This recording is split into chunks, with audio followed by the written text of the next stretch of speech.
पढ़ने वाले हैं कैरेक्टरिस्टिक्स ऑफ कैथोड रेज।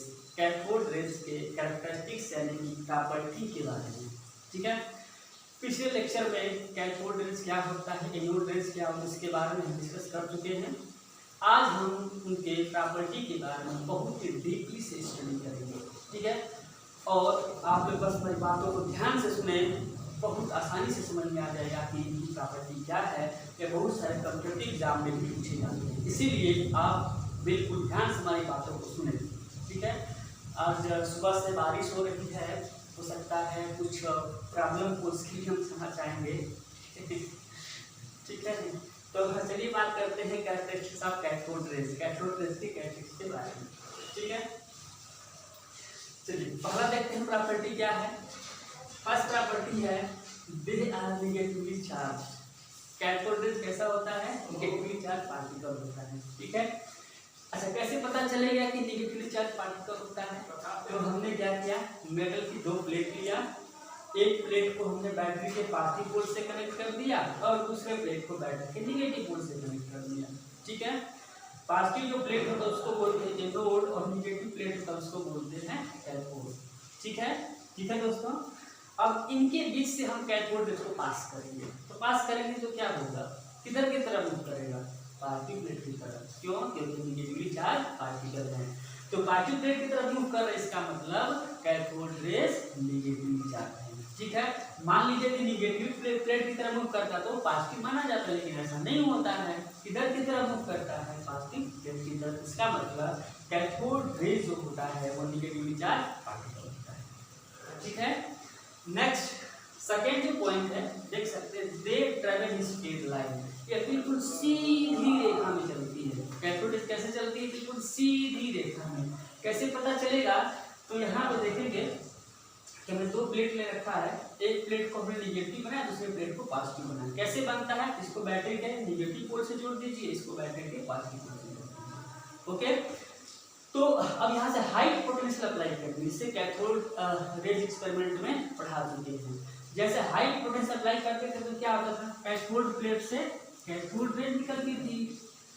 ठीक है, अब क्या करेंगे, इसके सामने एक ओपेक ऑब्जेक्ट रख देंगे। ओपेक का मतलब होता है अपारदर्शी। अपारदर्शी का मतलब होता है जिनसे लाइट आर पार नहीं जा सकती, जिनसे लाइट पास नहीं हो सकती। ठीक है, उसको बोलते हैं ओपेक। तो हमने ओपेक ऑब्जेक्ट रख दिया इसके सामने, कैथोड रेज के सामने, तो देखा जाता है इसका ठीक यानी कि इसके ठीक सामने यहाँ पर इसकी एक इमेज बन जाती है, इसका एक प्रतिबिंब बन जाता है। इसका मतलब कि कैथोड रेज स्ट्रेट लाइन में मूव करती है, क्योंकि उसके सामने यदि एक ओपेक ऑब्जेक्ट रख देंगे, अपारदर्शी पदार्थ रख देंगे, तो इसका इमेज ठीक इसके सामने बन जाता है। इसका मतलब ये स्ट्रेट लाइन में मूव करती है। ठीक है, हाँ, थर्ड पॉइंट दे पॉजेस काइनेटिक एनर्जी। इसमें काइनेटिक एनर्जी होती है। काइनेटिक एनर्जी का मतलब क्या होता है, जैसे मान लीजिए कोई ऑब्जेक्ट है यदि वो मूव कर रहा है, तो मूव कर रहा है मतलब उसमें मोशन है, गति है, और गति होने से उसमें एनर्जी आती है, उसको बोलती है काइनेटिक एनर्जी। ठीक है, जैसे मान लीजिए कि बंदूक से जब गोली चलाई जाती है तो गोली का स्पीड बहुत ज़्यादा होता है।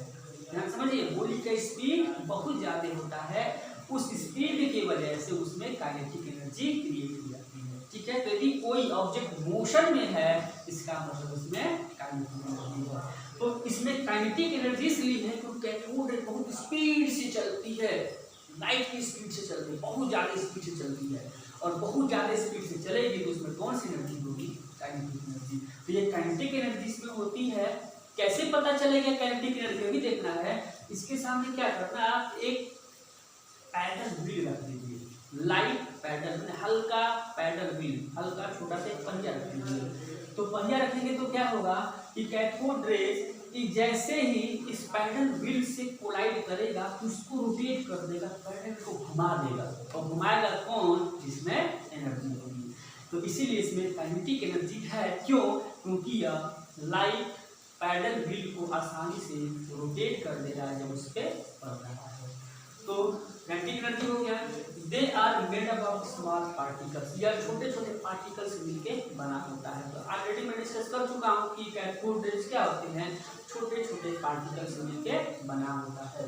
ठीक है, they are deflected toward positive plate in the electric field. जैसे हम इसको इलेक्ट्रिक फील्ड में ले जाते हैं तो पॉजिटिव प्लेट की तरफ मूव कर जाती है। जैसे यहाँ पे देखिए पॉजिटिव प्लेट है, नेगेटिव प्लेट है, और इसके बीच से जैसे हम कैथोड रेज को पास करेंगे तो सभी कैथोड रेज किधर की तरफ डिफ्लेक्ट हो जाएंगे, किधर की तरफ मुड़ जाएंगे, पॉजिटिव प्लेट की तरफ मुड़ जाएंगे। इसका मतलब they deflected toward the positive plate in the electric field, क्योंकि पॉजिटिव प्लेट और नेगेटिव प्लेट के बीच जैसे ही कैथोड रेज को पास करेंगे तो पॉजिटिव प्लेट की तरफ डिफ्लेक्ट हो जाएगी।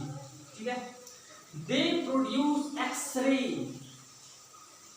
यह एक्सरे भी क्रिएट करता है। एक्सरे आप लोग जानते होंगे, एक्सरे, ठीक है, एक्सरे के बारे में आप लोग जानते होंगे कि एक्सरे क्या होता है। एक्सरे जैसे बोन फ्रैक्चर हो जाता है या फिर किसी को गोली लग जाती है या उसकी हड्डी में जाकर धस जाती है तो उसको डिटेक्ट करने के लिए हम एक्सरे कराते हैं। ठीक है, तो दे प्रोड्यूस एक्सरे, और एक्सरे प्रोड्यूस करता है। अच्छा, थोड़ा सा एक्सरे के बारे में हम यहाँ पे आपको जानकारी देना चाहिए, एक्सरे क्या होता है। तो एक्सरे जो होता है कैसे प्रोड्यूस करता है यह भी देखना हमको कि कैथोड रेज से एक्सरे कैसे प्रोड्यूस होता है।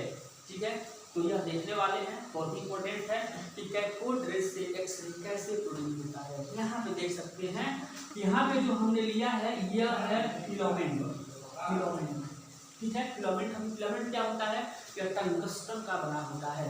टंगस्टन को हम डिनोट करते हैं W से, इसका एटॉमिक नंबर होता है दोस्तों 74, और इसका हाई मेल्टिंग पॉइंट होता है, बहुत ज़्यादा मेल्टिंग पॉइंट होता है, यह जल्दी मेल्ट नहीं होता है, इसीलिए हम यहाँ पे टंगस्टन यूज करते हैं। टंगस्टन इसको बोलते हैं फिलामेंट, क्योंकि कॉइल की तरफ है, देखते हैं यहाँ पे ये कॉइल की तरह है, इसलिए इसको फिलामेंट आप बोलते हैं। तो यहाँ पे एक कॉइल की तरह दिख रहा है टंगस्टन, तो ये फिलामेंट हो गया। ठीक है, जो टंगस्टन का बना होता है। ठीक है, इसके ठीक सामने क्या करते हैं, यहाँ पे आप देख सकते हैं ये जो दिखाई दे रहा है इसको तो टारगेट क्या बोलते हैं, टारगेट। टारगेट का मतलब होता है जिसपे अटैक करता है।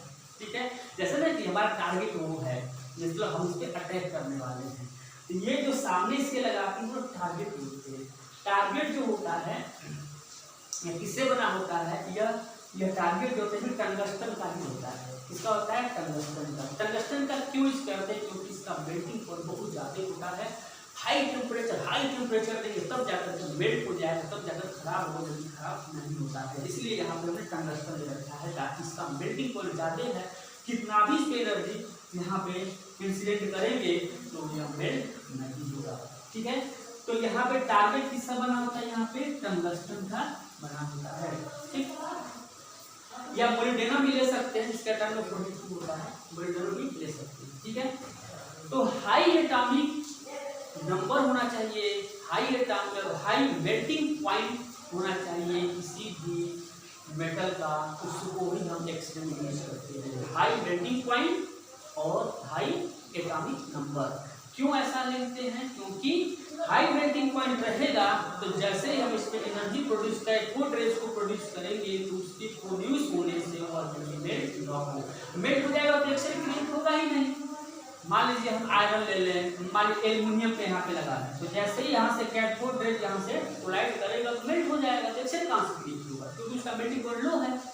इसीलिए हम हाई मेल्टिंग पॉइंट का यहाँ पे ऑब्जेक्ट लेते हैं कि वो मेल्ट ना हो पाए। ठीक है, अब क्या करते हैं, ये जो फिलामेंट है जो टंगस्टन का बना होता है इसको बैटरी से हीट करते हैं। जैसे यहाँ पे देखिए जो बोल्ट है यहाँ पे दिखाई दे रहा है, यहाँ पे बैटरी यूज करते हैं, इसको हीट करते हैं। तो जैसे ही किसी मेटल को हीट करते हैं तो उससे क्या निकलते हैं, इलेक्ट्रॉन निकलते हैं। इलेक्ट्रॉन मतलब कैथोड रेज, कैथोड रेज निकलती है। और जैसे ये कैथोड रेज यहाँ से बहुत सारे कैथोड रेज निकलेंगी और इस टारगेट यानी कि इस टंगस्टन की प्लेट से कोलाइड करेंगे, टकराएंगे। तो यहाँ से कैथोड रेज निकली और यहाँ टंगस्टन की प्लेट से कोलाइड की, जैसे ही कोलाइड करेगी तो यहाँ से एक एनर्जी निकलेगी, उसी एनर्जी का नाम होता है एक्सरे। ठीक है, वह एक्सरे हमको दिखाई नहीं देगी, इसीलिए तो उसका नाम रखा एक्सरे। और इसका कोर्स 1895 में रॉयटन ने किया था, 1895 में, जिनको 1901 में नोबेल पुरस्कार से न्यूटन वोल्ट पुरस्कार मिला है। ठीक है, तो यहाँ पे एक्सरे का डिस्कवर जो रोटजन ने किया था 1895 में। ठीक है, कैसे किया था? उन्होंने कैथोड रेज को क्या किया, यहाँ से कैथोड रेज को बाहर निकाला और किससे टकराया? हाई मेल्टिंग पॉइंट मेटल से, जो टंगस्टन होता है उससे यहाँ से कोलाइड करेगा तो वहाँ से एक एनर्जी बाहर निकलेगी जो हमको दिखाई तो नहीं देगी लेकिन फोटोग्राफिक प्लेट को काला कर देगी। ठीक है, तो जिससे यह पता चलता है कि इसमें से कोई एनर्जी बाहर निकल रही है जो हमको दिखाई नहीं दे रही है, उसी एनर्जी का नाम पड़ा एक्सरे। ठीक है, एक्सरे में बहुत ज़्यादा एनर्जी होती है। ठीक है, मतलब वो एनर्जी किस पे डिपेंड करती है कि आप किसी भी मशीन से, जिसमें कोई मशीन से एक्सरे क्रिएट करा रहे हैं तो उस पर आप कितना पोटेंशियल दे रहे हैं। ठीक है, बैटरी का पोटेंशियल कितना अप्लाई कर रहे हैं। जैसे मान लीजिए कि जो नॉर्मल एक्सरे किया जाता है, जो हड्डी वगैरह जो ब्रेक हो जाता है तो उसका 60,000 वोल्ट पे एक्सरे किया जाता है नॉर्मल।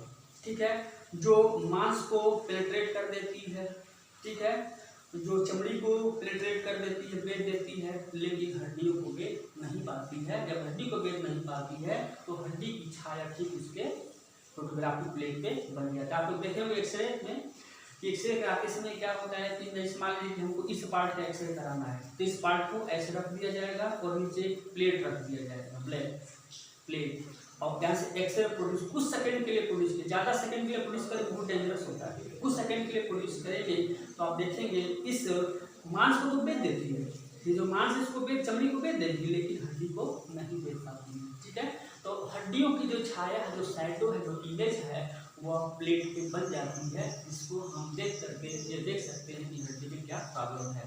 ठीक है, तो वह 60,000 वोल्ट पे किया जाता है। मान लीजिए पोटेंशियल को बढ़ा दें, मान लीजिए कि 3 लाख वोल्ट कर दें, मतलब 10 लाख वोल्ट पे यदि हम एक्सरे प्रोड्यूस करें तो वह लोहे की मोटी चादर को भी पेनिट्रेट कर जाए, जिसमें इतनी ज़्यादा एनर्जी होती है।